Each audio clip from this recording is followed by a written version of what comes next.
O'zbekistonda hujjatsiz yer uchastkalarini qonuniylashtirish bo'yicha xatlov ishlari davom ettirilyapti. Amnistiya e'lon qilingan qonun doirasida o'zboshimchalik bilan egallangan yer va hujjatlari to'liq bo'lmagan uy-joylar huquqlarini e'tirof etish masalalari ko'rib chiqilmoqda. Ortiqcha yeri bor fuqarolar nima qilishi kerak? Hujjatlarda topilmasa, huquqi qanday tiklanadi? Qo'shnilar o'rtasida chegaralar qanday aniqlanadi? Shu va boshqa dolzarb savollar yuzasidan Kadastr agentligi bosh mutaxassisi Bekzod Otabekov bilan suhbatlashamiz. Hujjatsiz uyda yashayotgan fuqarolarimiz uylarini qonuniylashtirish talablari qanday bugungi kunda? Qonun qabul qilinishida mana oldingi ko'rsatuvlarda ham aytib o'tganimizdek 8 ta toifasi bor. Shu fuqarolarda aholining ijtimoiy kelib chiqishidan hamda huquqlari yer uchastka va mulklariga bo'lgan huquqlari toifalaridan kelib chiqib 8 ta guruhga bo'lingan, ya'ni toifaga bo'lingan. Shundan dastlabkisi bu o'zboshimchalik bilan egallab olingan yer uchastkasi hamda unda qurilgan bino inshootlarga huquqlarni e'tirof etish. Bo'lsa ikkinchisi ayrim qisman, ya'ni qisman yer uchastkasiga huquqlar e'tirof etilgan, undan ortiqcha egallangan yer uchastkalari bor. Uchinchisi kichik sanoat zonalarida joylashgan, yashash uchun mo'ljallanmagan 2020-yilgacha joylashtirilgan tadbirkorlik subyektlariga tegishli bino inshootlar. Undan keyingisi bog'dorchilik va uzumchilik shirkat xo'jaliklari joylashgan yer uchastkalari. Undan keyingisi esa o'sha vakolatli davrida hokimliklar yoki kengashlar tomonidan tegishli qarorlar qabul qilingan, lekin viloyat kengashlari yoki tuman hokimliklari, viloyat hokimliklari tomonidan tasdiqlanmasdan qolayotgan yer uchastkalari. Undan keyingisi mulkiga nisbatan xususiylashtirilgan binolari yer uchastkasiga esa huquqlar e'tirof etilmagan va oxirgisi binosiga nisbatan o'sha vakolatli organlar, hokimliklar tomonidan huquqlar e'tirof etilgan yer uchastkalaridan qolgan huquqlar e'tirof etilmasdan qolgan yer uchastkalari qamrab oladi. Hujjatsiz uylarda yashayotgan fuqarolar mulkini qonuniylashtiradimi? Shular to'g'risida batafsil ma'lumot bersangiz. Albatta, bugungi kunda mana yuqorida aytib o'tirgan toifa 8 ta toifamizning asosiy moddasidan biri bu 4-modda, ya'ni siz hozir ko'rsatib o'tgan, ya'ni aytib o'tgan savolingizdagi umuman yer uchastkasi hamda bino inshootiga nisbatan huquqlar e'tirof etilmagan aholining yer uchastka va bino inshootlariga nisbatan tatbiq qilinadi. Bunda shu belgilab o'tilgan talablarga javob berilgan taqdirda o'sha vakolatli organlar xulosasi asosida huquqlar e'tirof etiladi. Hujjatsiz uylar buzilishi to'g'risida xabarlar tarqalyapti-da. Bu qanchalik asosli? Endi mana qonunning ham 31-32-moddalarida ko'rsatib o'tilgan. Bunda bilamiz, qonunning amal qilish davri 2028-yil 1-yanvargacha, huquqlarni e'tirof etish muddati esa 2018-yil 1-maygacha etib belgilangan. O'sha 2018-yil 1-maydan keyingi bo'lgan qurilishlar, o'zboshimchalik bilan egallab olish holatlari O'zbek kosmos agentligi tomonidan berilgan syomkalar orqali aniqlik kiritilgan holatda o'sha qonun buzilish holatlari belgilangan tartibda javobgarlik masalalari ko'riladi. Bilamizki, aholining asosiy qatlami viloyatlarda joylashgan. Viloyatlarda joylashgan aholining yer uchastkalari egallab olingan yoki o'sha ota bobosidan qolib kelinayotgan yer uchastkalarining miqdori keng, katta hisoblanadi. Shundan kelib chiqib aytib turgan bo'lsak, mana qonunning 23-moddasida o'sha moddasida yer uchastkasining o'lchamlari berilgan. Bular qayerdan, dastlab savol tug'ilishi mumkin hammada, qayerdan kelib chiqib bu moddadagi o'lchamlar qo'yilgan? Ya'ni 98-yilgacha egallab olingan yer uchastkasi bo'lsa, bu O'zbekiston Respublikasi Yer kodeksining 98-yilda qabul qilingan, 98-yilgacha qabul qilingan yer qonunchiligiga asosan bu joylarda 24 sutkagacha yer ajratilishga ruxsat etilgan. Endi 98-yildan O'zbekiston Respublikasining Yer kodeksi qabul qilingan bo'lsa, 2018-yilgacha bo'lgan davrda aholi yashash punktiga kelib chiqib, ya'ni hududlar markazlaridan tashqari bo'lgan hududlarda 12 sutkagacha yer ajratishga ruxsat berilgan. Ya'ni Yer kodeksi 27-moddasiga asosan yer uchastkalarini ajratish 12 sutkagacha belgilangan. Bu o'sha viloyatlar markazlari, tuman shahar markazlarida chetda joylashgan aholi punktlariga nisbatan tatbiq qilinadi. Endi 98 aytaylik 2018-yilgacha yer ajratish davrida markazlarda, ya'ni Toshkent shahar, viloyatlar markazlarida joylashgan bo'lsa aholi punkti, unda 6 sotixgacha yer ajratilishga ruxsat etilgan. Shu normalardan kelib chiqib, o'sha hozirgi kunda huquqlar e'tirof etilayotgan yer uchastkalari shunga nisbatan tatbiq qilinadi. Misol uchun, mana aytib o'tganingizdek 20 sotix yer uchastkasi umumiy foydalanishda bo'lgan. Qonun ijrosi bo'yicha unga 12 sotix huquqga e'tirof etildi. 8 sotix yer uchastkasi qolyapti. Bunda nima qilinadi? Bunda ham ortiqcha egallangan o'sha 8 sotix yer uchastkasiga qonunda ko'rsatib o'tilgan dehqon va tomorqa xo'jaligi sifatida yer uchastkasiga huquqlar e'tirof etiladi. O'sha belgilangan tartibda o'sha to'lovlar amalga oshirilgandan so'ng dehqon tomorqa sifatida huquqlar e'tirof etilib, unga qonuniy yechim berib ketiladi. Ikkita yonma-yon qo'shnini uyi bor, chegaralar qilinmagan. Ularga qanday chegaralab beriladi? Chegaralar bo'yicha qo'shnilar nizoga borishining oldini olish borasida qanday tizim ishlab chiqilgan agentlik tomonidan? Endi bilamizki, har bir yer uchastkasini o'lchamini yashayib turgan aholi, odam yoki shaxs o'zini chegarasi aniq belgilangan. Hech qayerda o'zi foydalanayotgan yer uchastkasini o'ramasdan foydalanayotgan aholining o'zi yo'q. Hamma joyda hech bo'lmaganda sim to'siqlar orqali, devor bo'lmasa-da sim to'siqlar orqali o'rab qo'yilgan. Ya'ni bu ma'lum bir chegaraga ega. Yo'l bilandir, zovur bilandir yoki ikkita qo'shni o'rtasida yo'l bilandir, chegara bilan belgilangan. Endi bizda kadastr organlari tomonidan joylarga xatlov ishlari amalga oshirilganda birinchi navbatda yer uchastkasining egallab olingan chegarasi aniq belgilangan bo'lishi shart. Agar yer uchastkasining chegarasi aniq belgilanmagan bo'lsa, o'sha xatlov o'tkazayotgan mahalla yakunlangunga qadar yoki poligon deymiz. Biz mahallalarni bir nechta poligonlarga bo'lganmiz. O'sha poligon yakunlangunga qadar chegarasini qo'shni o'zaro kelishuv asosida chegarasini belgilanishi shart. O'sha belgilangan chegara bo'yicha keyin bizda xodimlar tomonidan texnik inventarizatsiya ishlari, ya'ni xatlov ishlarini amalga oshirilib, ular chegarasi bo'yicha ma'lumotlar ikkita yon qo'shni kelishuv imzolangan dalolatnoma asosida shakllantirilib, u to'g'risidagi ma'lumotlar yig'ma jildda aks ettiriladi. Ba'zi bir yurtdoshlarimiz shu xatlov bo'lsa, ortiqcha yerimizda olib qo'yadi degan fikr bildirmoqda-da. Bunga fikringiz qanaqa? Yo'q, ortiqcha egallangan yer uchastkasini qonunda nazarda tutilmagan olib qo'yish masalasi. Bu faqatgina huquqlarni o'sha O'zbekiston Respublikasida o'zboshimcha bilan egallangan yer uchastkasi, egasiz degan narsani o'zini tugatish masalasi qo'yilgan bizga asosiy vazifa qilib. Shu nuqtai nazardan olib qaraganimizda huquqlar mana normalarda ham ko'rsatib o'tilgan, ortiqcha egallangan yer uchastkasiga ham norma aniq belgilangan, o'sha dehqon tomorqa xo'jaligi sifatida qilib beriladi. Olib qo'yilishi yoki qurilishlar bartaraf etilishi mumkin. Bu boya aytib o'tganimizdek 2018-yil 1-maydan keyingi qurilishlarga Kosmos tomonidan aniqlik kiritiladi. Bu yer uchastkasiga haqiqatan 2018-yil 1-maydan keyin qurilganligi to'g'risidagi tasdiqlangan hujjatlar mavjud bo'lsa, shu asosida belgilangan tartibda u ham sud organlariga tatbiq qilib, sudda o'zini isbotini topgan taqdirda, ya'ni toptirib bera olsak, keyin uni bartaraf qilish masalasi qo'yiladi. Ijara huquqi bilan rasmiylashtirilgan yerni keyinchalik mulk qilib olish mumkinmi?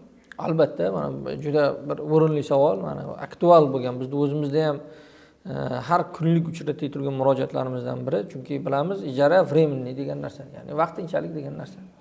To'g'ri, mana qonunchilikda ham noturar joy uchastkalariga 49 yillik ijara huquqi bilan berilayotgan bo'lsa, turar joylarga nisbatan esa 99 yillik ijara huquqi bilan e'tirof etilyapti. Endi bu ijara huquqi degani bu qurilish qilsa bo'lmay turgan yoki boshqa bir ramlarga nisbatan emas. Ijara huquqidagi berilgan yer uchastkalariga ham bemalol qurilishga ruxsatnoma berishadi. Vakolatli organlar agar normalarga, shaharsozlik normalariga to'g'ri kelsa, unga qurilish ishlari amalga oshirilishi mumkin. Endi mulk huquqiga o'tkazish masalasi esa shu qonunda ham ko'rsatib o'tilgan ijara huquqiga berilgan yer uchastkalarini mulk huquqiga o'tkazish amaldagi qonunchilik hujjatlariga asosan amalga oshirilishi mumkin. Endi bu amaldagi qonunchilik hujjatlari qaysi? 2021-yilda Vazirlar Mahkamasining 71-son qaror qabul qilingan. Bunda qishloq xo'jaligiga mo'ljallanmagan yer uchastkalarini xususiylashtirish to'g'risida ma'muriy reglament tasdiqlangan. Bunga asosan o'sha yer uchastkasiga bo'lgan ijara yoki mulk huquqi, doimiy foydalanish huquqi yoki meros qilib qoldiriladigan umrbod egalik huquqlari bo'lgan vaqtda uni mulk huquqiga aylantirish imkoniyati mavjud. Bu o'sha belgilangan talablarga, ularga mos bo'lgan taqdirda kadastr qurilish organi hamda davlat aktivlarini boshqarish agentligi tomonidan ko'rib chiqilib, xususiylashtirib mulk huquqi e'tirof etilishi mumkin. Bu amaldagi qonunchilik asosida bo'ladi. Hozirga qadar qancha yer xatlovdan o'tkazildi, qancha mahallani chegaralari belgilab olindi va qancha yer e'tirof tizimiga kiritildi? Shular to'g'risida ham ma'lumot bersangiz. Xo'p, xatlov ishlari bugungi kunda biz bilamiz, qolgan oldingi bo'lib o'tilgan aksiyalarda, ya'ni shu qonunchilikda belgilangan yengilliklarda, ya'ni 2016-17 yillardagi 251, 461 sonli qarorlarda, undan tashqari Qoraqalpog'istonda eksperiment o'tkazilgan 119 sonli qarorlarda, Vazirlar Mahkamasining 1-sonli qarorlarida huquqlarni e'tirof etish ishlari amalga oshirilgan. U davrlarda ham shu davrlarda yo'l qo'yilgan xato va kamchiliklardan kelib chiqib, buniki sal murakkabroq amalga oshirilgan.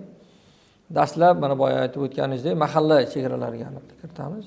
Bunda 9000 dan oshiq mahallalar bo'lsa, shundan bugungi kunda xatlovga tushgan 3800 dan ortiq mahallaning chegarasi qayta tasdiqlanib, uni elektron xaritalar yaratildi. Shu 3800 dan oshiq mahallalarga 120 mingdan oshiq poligonlar shakllantirildi. Bu poligonlarni shakllantirishimizdan maqsad shu mahalladagi har bir qarich yer uchastkasi chetdan qolib ketmaslik masalasi qo'yilganligi sababli poligonlar shakllantirildi. Poligonlarda esa 1,120 mingdan oshiq aholining ko'chmas mulk obyektlari xatlovdan o'tkazildi. Shundan 700 mingdan 800 mingga yaqin obyektlarni elektron xaritalari shakllantirildi. Ya'ni elektron ma'lumotlar bazasi shakllantirildi. Undan esa 450 mingga yaqin obyektlar esa huquqlari e'tirof etish uchun vazirlik va idoralarga chiqartirildi muhokama jarayonlari. Endi bugungi kunda 40 mingdan oshiq obyektlarga huquqlar e'tirof etildi. 13 mingdan oshiq yer uchastkasiga esa huquqlarni e'tirof etish rad etildi. Bu rad etilishining sababi esa o'sha biz belgilab berilgan qonunchilikda ko'rsatib o'tilgan 23 ta vazirlik va idoralar bor. Vazirlik va idoralarning o'zlarini xulosa beradi ular, ya'ni muhofaza zonalaridagi joylashgan obyektlariga yoki o'sha qurilish normalariga rioya qilinmaganlik talablari bo'yicha ko'rib chiqib ijobiy yoki salbiy xulosa. O'sha salbiy xulosa berilgan 13 mingdan oshiq obyektlar rad etildi. 11 mingga yaqin fuqarolar ro'yxatdan faol foydalanib, o'sha e'tirof axborot tizimidan foydalanib 500 dan oshiq murojaatlar kelib tushgan. Ular 500 dan oshiq murojaatlar o'sha adliya organlari yoki o'sha vakolatli tashkilotlar tomonidan ko'rib chiqilib, tegishli ma'lumotlar kiritilgan.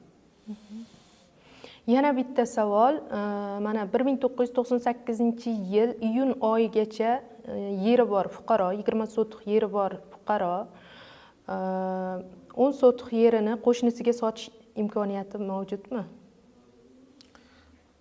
Shunaqa huquqi bormi? Mana 20 sotix yeri bor, 1998-yilda shu hokim qarori bilan chiqqan yerini qo'shnisiga 10 sotig'ini sotish imkoniyati bormi? Quruq yer. Quruq yerda. Xo'p, savolingiz o'rinli. Bu jarayonda albatta quruq yer uchastkasiga ham notarial tartibda oldi-sotdi qilish imkoniyati bor. Bu o'sha yurtboshimizning tashabbuslari bilan yer qishloq xo'jaligiga mo'ljallanmagan yer uchastkalarini xususiylashtirish to'g'risidagi qonun qabul qilingan. O'sha qonunga asosan doimiy foydalanishda yoki meros huquqi bilan yoki egalik huquqi bilan yoki ijara huquqi bilan oldingi vakolatli organlar tomonidan huquqlar e'tirof etilgan bo'lsa yoki yer ajratish hujjatlari qabul qilingan bo'lsa, o'sha xususiylashtirish to'g'risidagi yer uchastkasi qishloq xo'jaligiga mo'ljallanmagan yer uchastkasini xususiylashtirish to'g'risidagi qonun talabidan kelib chiqib, yer uchastkasiga mulk huquqini oladi. Dastlab shu mulk huquqini olgandan keyin uni o'sha mulk huquqi e'tirof etilgandan keyin davlat notarial idoralari orqali bemalol bir fuqarodan ikkinchi fuqaroga oldi sotdi orqali sotish imkoniyati mavjud. Quruq yer uchastkasi bo'lgan taqdirda ham. Yana bir savolim, mana bugungi kunda kadastr agentligi tomonidan davlat xizmatlari markazida bir qator yo'nalishlarda faoliyat yo'lga qo'yilgan. Mana shu faoliyatlar haqida ham batafsil ma'lumot berib o'tsangiz.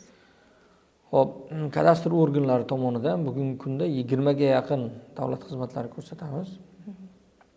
Bular asosiylari shu kadastr pasportini shakllantirish, davlat ro'yxatidan ko'chmas mulkka bo'lgan huquqlarni davlat ro'yxatidan o'tkazish, ko'chmas mulk yer uchastkalarini bo'lish va birlashtirish, yangi chegaralarni belgilash, xizmatlari, ko'chmas mulk to'g'risidagi ma'lumotlar va shu kabi 20 ga yaqin xizmatlarimiz bor.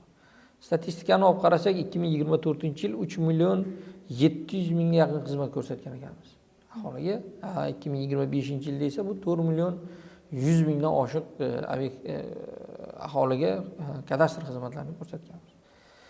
2024-yil, 24-25-yillarda qo'shimcha an'anaviy, ya'ni qog'oz shaklida bo'lgan ikkitadan ortiq xizmatlarni davlat xizmatlariga elektron shaklga o'tkazdik. Bu o'z navbatida korrupsiyaviy omillarni, fuqarolarning ovoragarchiliklarini hamda o'sha bir yagona darcha orqali amalga oshirilishiga, davlat xizmatchilarining ham mas'uliyatini oshirishga xizmat qilish uchun davlat xizmatlarini yo'liga qo'ydik. Bu o'sha mana boya aytib o'tganimizdek, bir yer uchastkasini qisman boshqa bir shaxsga oldi sotdi qilindi. Bunda o'z navbatida oldin dalolatnoma shakllantirilardi, uni murojaat asosida bo'lar edi. Fuqaro sarson bo'lar edi, sababi qachon ariza berganligi, qaysi jarayondaligi, qaysi etapga kelganligi to'g'risidagi ma'lumotlar yo'q edi. Fuqaro u uchun kadastr idorasiga yoki qurilish organiga borib kelishiga to'g'ri kelar edi. Bu jarayonlarni biz elektronlashtirib, bugungi kunda shu davlat xizmatlari markazlari yoki yagona interaktiv davlat xizmatlari portaliga davlat xizmati sifatida joriy qilganmiz. Bugungi kunda shu xizmatlar ham ko'rsatib kelinyapti. Bugun kadastr organlari tomonidan 20 turdan ortiq xizmatlar davlat xizmatlari agentligi tomonidan amalga oshirilayotganligini qayd etdingiz. Bu korrupsiya bilan bog'liq muammolarga barham berishga zamin bo'ldimi? O'tgan yillar bilan solishtirib ma'lumot bersangiz. Albatta korrupsiyaviy omillarga ta'sir qiladi. Sababi biz kadastr va davlat kadastrlari palatasi tomonidan doimiy monitoring amalga oshirishimizga, berilayotgan o'sha kelib tushgan murojaatlarni doimiy nazorat qilishimizga, o'z muddatlarida javob berilishiga, berilayotgan yoki qilinayotgan ishlarning to'g'ri va sifatli amalga oshirilayotganini doimiy ravishda monitoring qilib borishga zamin yaratadi. Sababi oldingi an'anaviy shaklda bo'lgan, ya'ni qog'oz shaklda yozma ravishda ariza berish holatlarida unda biz ularni monitoring qilib borishga, to'g'ri yoki muddatida ko'rib chiqilayotganligiga, to'lovlarni to'g'ri belgilab berilayotganligiga ko'p holatlarda imkoniyat bo'lmas edi. Bu elektron dasturlar orqali amalga oshirilganda bularni bemalol masofaviy o'sha joyiga chiqmagan holatda doimiy ravishda vaqt nuqtai nazaridan ham doimiy monitoring qilib borishimizga zamin yaratadi. 937-sonli qonunga o'zgartirish va qo'shimchalar kiritilayotganligi to'g'risida xabarlarni eshitdik. Bu borada ham batafsil ma'lumot berib o'tsangiz. Mana oxirgi paytlar shu 937-sonli qonun ijrosi bo'yicha ijtimoiy tarmoqlarda yangiliklar chiqib boryapti. Ya'ni shu Qonunchilik palatasi tomonidan birinchi va ikkinchi o'qishlardan o'tdi. Bularda nimalar ko'rsatilgan? Bularda bir qator fuqarolar va aholiga o'sha amaliyotdan kelib chiqib bir qator yengilliklar kiritish nazarda tutildi. Adliya vazirligi tomonidan ko'plab tashabbuslar, kadastr agentligi tomonidan tashabbuslar ko'tarildi. Bularning asosiy e'tibori, misol uchun mana bugungi kunda to'xtab qolgan, yurmasdan kelayotgan bir qonunning 5-moddasi bor. Bu o'zboshimchalik umumiy yer uchastkasi huquq e'tirof etilgan qonunchilik hujjatlari bilan yer uchastkasiga e'tirof etilgan va undan ortiqcha egallangan yer uchastkalari bor. Boya aytib o'tgan 20 sotix yer uchastkamiz, shundan 12 sotikga egaligi bor, 8 sotikga egaligi yo'q, misol uchun. O'shandaqangi ortiqcha egallangan yer uchastkalari 178 mingga yaqin obyekt borda. Shu moddani qonunchilikda amaliyotga nisbatan bo'shliq joyi bor edi, o'sha bo'shliq joyiga to'ldirish kiritilib yechim bo'lyapti. Bu bilan bitta shu modda to'g'rilanishi natijasida 178 mingga yaqin aholiniki hozirgi vaqtdagi yechim bo'ladi. Bu katta raqamlar. Yana ikkinchisi bu soliq imtiyozlari belgilanyapti. Ya'ni o'sha soliq qarzdorligi 30 baravarigacha bo'lgan miqdorda aniqlansa, bu keyingi bosqichga, ya'ni mahalliy kengashlarga o'tish, Adliya vazirligiga o'tish bosqichiga, jamoatchilik e'longa o'tish bosqichiga o'tadi. Ya'ni huquqlar e'tirof etilishi mumkin bo'lyapti. 30 baravardan yuqori bo'lsa, o'sha qarzdorlik bartaraf qilingandan so'ng huquqlar e'tirof etish masalasi ko'rib chiqiladi. Undan tashqari mana bozor qiymatimiz bor. Bu asosan noturar joy obyektlariga nisbatan hamda dehqon tomorqa xo'jaliklariga nisbatan bozor qiymati belgilab beriladi. Ular endi kichkina summa emas. Mana hozirgi kunda ko'rsak 100 million, 200 millionlab noturar obyektlarga aniqlab chiqib turgan bo'lsa, undan ham oshiq. Ularni bittada to'lash imkoniyati qiyinchilik tug'diradi. Bu shunda bo'lib to'lash masalasi qo'yilyapti 3 yilgacha bo'lgan muddatga, 1 yildan 3 yilgacha. Bundan tashqari agar shu holatda to'layman 100% desa, unga 50% lik chegirma ham belgilab berilyapti. Bu ham katta bir imtiyoz. Undan eng asosiysi mana bugungi kunda muddat borda. Bitta misol uchun xatlovdan o'tkazdikmi? Xatlovdan o'tkazganimizdan keyin 6 oydan 8 oygacha muddat bor bir obyektni huquq e'tirof etilishiga. Misol uchun 2 oy davomida vazirlik va idoralar muhokama jarayonida ko'rib chiqadi. 1 oy uni jamoatchilik e'londa turadi. 2 oy muddatda Adliya vazirligi ko'rib chiqadi. 5 oy bo'lsa har chorakda bir mahalliy kengashlar qaror qabul qiladi. Bu 8 oygacha muddat oladi. Endi shu 8 oylik muddat qisqartirilyapti. Vazirlik idoralar 20 ish kunida ko'rib chiqilishi belgilanyapti. Jamoatchilikda 10 kun muddatda ko'rib chiqilishi belgilanyapti va Adliya vazirligi tomonidan ham 20 ish kunida ko'rib chiqilishi belgilanyapti. Bu endi 1,5 oy davomida maksimal 50 kun ish kunida ana huquqlarni e'tirof etish masalasi ko'rib chiqilishi uchun muddatlar qisqartirilishiga olib kelgan. Ya'ni tezroq ko'rib chiqilishi belgilangan. Bekzod aka, studiyaga tashrif buyurganingiz uchun, savollarga atroflicha javob berganingiz uchun sizga rahmat. Xayr, salomat bo'ling. Rahmat sizlarga ham, sog' bo'linglar.